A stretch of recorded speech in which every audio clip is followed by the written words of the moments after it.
Now for dessert, I'm going to show you how to make a brandied cherry crepe. It is so simple to make. Into a saucepan, I am going to put a whole can of cherry pie filling. This is 21 ounces.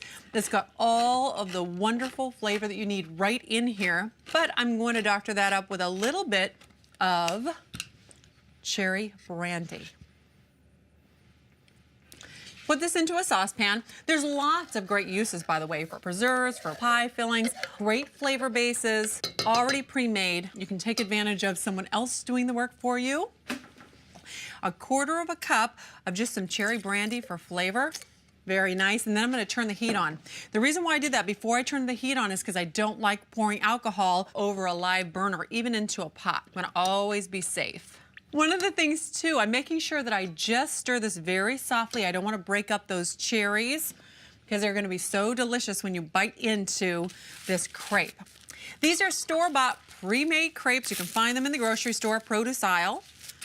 And they come, you know, normally a dozen. This recipe, by the way, makes 6. Take one beautiful golden crepe. Gorgeous. All right. I'm going to lay this out. And be delicate with them. They're ultra thin. There we go. This is wonderful. One more thing I want to add to this, though, before I put it into my crepe is butter. Now, I need to use some ice cold butter because it's actually going to thicken this up. And half this stick goes in here. And just to make sure it melts evenly, I want to just cut it into little pieces like this. Kind of like what we did when we were putting the butter in to make the muffins. Adding the butter when it's nice and ice cold helps this emulsify. If it was room temperature, it wouldn't emulsify. And you know what? It also helps thicken it up, and that's what you want, a nice thick filling in your crepe. And you can see this is melting already. This is ready to go that fast. I'm going to put my crepe onto a plate because these are almost paper thin. So you don't want any of this wonderful cherry filling to come out onto the counter. Look at that. Oh, and it smells incredible. I cannot wait for you to make this recipe. You are going to love it. You can also use cherry juice, by the way, instead of cherry brandy. If you have little ones, that would be fine.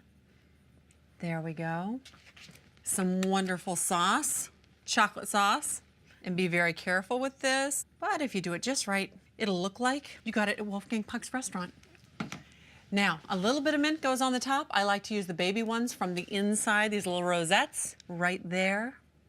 Perfection, and maybe just one cherry on there. Look at that.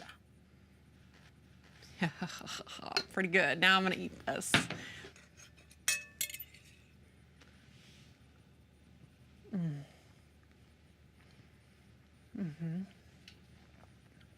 Chocolate, the cherries, this is unbelievable. All right, now when I come back,